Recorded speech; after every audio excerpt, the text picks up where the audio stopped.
मैयत को पढ़कर बख्शना। मेरी वालदा का जनवरी में इंतकाल हुआ था, हम इनके लिए क्या क्या सदक़े जारिया कर सकते हैं, नीज़ क्या इनको कुछ पढ़कर बख्श सकते हैं, ये कहाँ तक सही है और क्या इसका सवाब मैयत को पहुँचता है। मिसेज़ उमर रियाज से कुरान की तिलावत वगैरह पढ़ के मैयत को सवाब पहुँचाना, जिसको ईसाले सवाब कहते हैं, इसमें ये इख्तलाफी मसला है। अहनाफ के यहाँ ये जायज़ है, बाज़ फ़ुक़हा इसकी हकीकत के कायल नहीं है। तो इंसान को एक फ़िक़ा को फॉलो करना चाहिए और दूसरे फ़ुक़हा का भी एहतराम करना चाहिए। इसके दलाइल क्या है अहनाफ के, वो मैं कई बार मसाइल में रिकॉर्ड करवा चुका हूँ, मजबूत दलाइल हैं।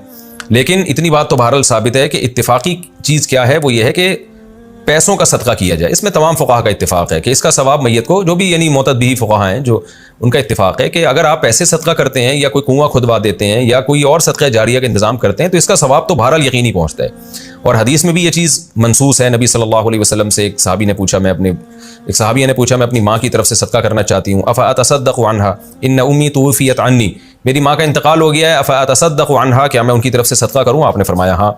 तो इसलिए ज़्यादा फोकस जिस चीज़ को करना चाहिए वो है पैसे सदका करें अपनी वालदा के लिए, और कोई मदरसा बना दें, मस्जिद बना दें, या मस्जिद में ताउन कर दें, या मदरसे में ताउन कर दें, या यतीम खाने में ताउन कर दें। इस तरह से कोई भी सदका जारिया हो या वैसे ही कोई सदका किसी गरीब की मदद, और दिल में नियत कर लें कि इसका सवाब मेरी वालदा को पहुँचे, तो ये इंशाअल्लाह आपकी वालदा को सवाब पहुँचेगा। मैं भी दिल से दुआ करता हूँ अल्लाह ताला आपकी वालदा की मग़फ़िरत फरमाए और उनके दर्जात को बुलंद करे।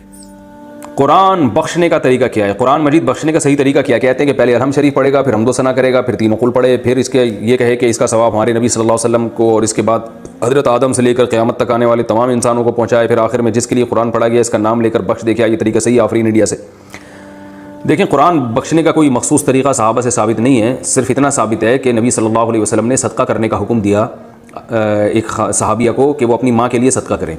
तो इससे उलमा ने इस्तेदलाल किया कि सदका भी एक नेकी है, तो कोई भी नेकी किसी के लिए भी की जा सकती है। तो बेहतर तो यही है कि जिस चीज़ का हदीस में सराहतन जिक्र है उसी को फॉलो करें, यानी सदका तो खैरात किया करें मैयत के लिए। लेकिन कोई कुरान या कोई और नेकी पढ़ के भी अगर इसाले सवाब करना चाहते हैं तो भी ठीक है, इसका कोई ख़ास तरीका नहीं है। बस दिल में नियत कर लें कि अल्लाह इसका सवाब फ़लाँ को पहुँचे। बाकी ये जो कहा जाता है पहले अलहम्द शरीफ फिर फ़लाँ फिर ये, इसका कोई सबूत नहीं है।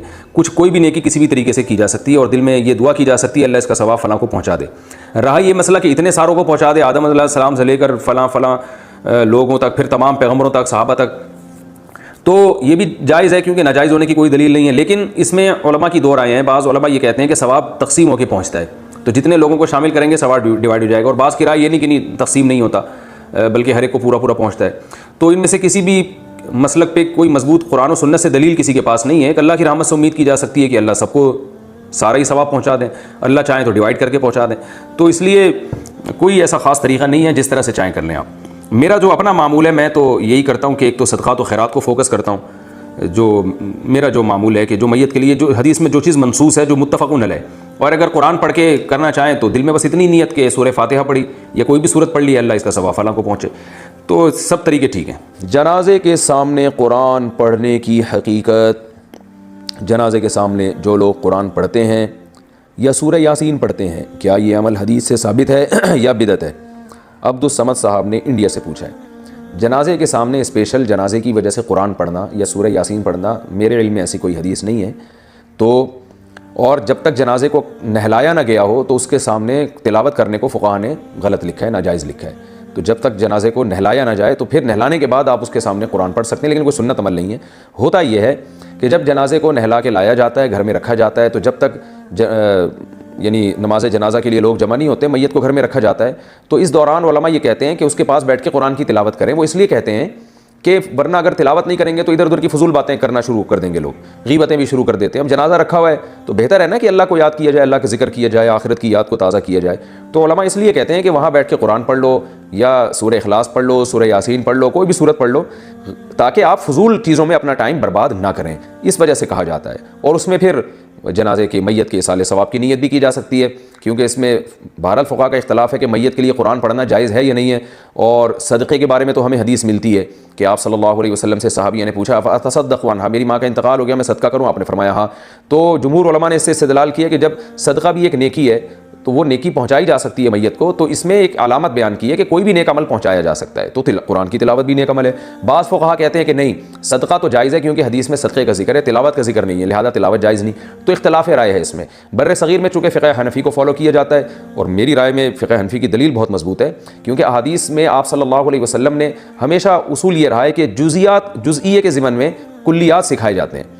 जैसे कुरान में आता है ना, ला तक़ुल लहुमा उफ़्फ़िन, माँ बाप को उफ़ मत करो, तो ये एक मिसाल है, मतलब ये कि तकलीफ़ ना दो। तो इसी तरह जो हदीस में आता है सदका कर सकते हो मैयत के लिए, तो एक मिसाल है, मतलब ये कि कोई भी नेकी की जा सकती है। और दूसरी बात ये कि हनफिया का जो कौल है ना, उसमें ज़रा वुसात ज़्यादा है, अल्लाह की रहमत को आप फैला देते हैं कि भाई अगर मैयत के लिए तिलावत भी जायज़ होने का हम फतवा देंगे तो इससे इस बहाने लोग तिलावत करेंगे, सवाब हासिल करेंगे, और अल्लाह से उम्मीद है कि अल्लाह उस मैयत को सवाब पहुँचाएगा, तो अच्छा है ना, अल्लाह की रहमत से अच्छी उम्मीदें लगाएं।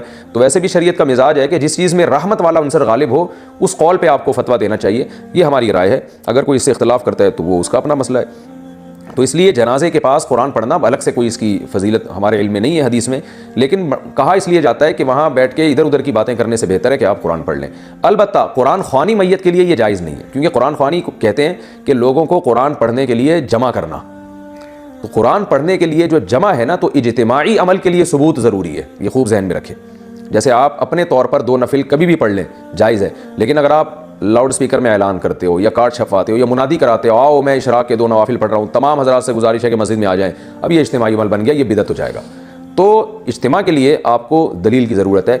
इसलिए उलमा कहते हैं कि इज्तिमाई कुरान ख्वानी ये बिदअत अमल है, क्योंकि ये इसाले सवाब के लिए आप एक इबादत कर रहे हैं, और इज्तिमाई सतह पे तो हमें नहीं मिलता कि सहाबा कराम में कहीं किसी ने कभी इज्तिमा किया हो। हज़रत अबू बकर का इंतकाल हुआ, कहीं नहीं मिलता कि हज़रत उमर ने तंबू लगाया हो और सब लोगों को जमा करके उनकी कुरान ख्वानी की हो। हज़रत उमर की शहादत हुई तो कहीं नहीं मिलता कि हज़रत उस्मान ने उनके लिए कुरान ख्वानी की हो। ये साबित नहीं है, और इस पर उलमा के फतावा भी मौजूद हैं।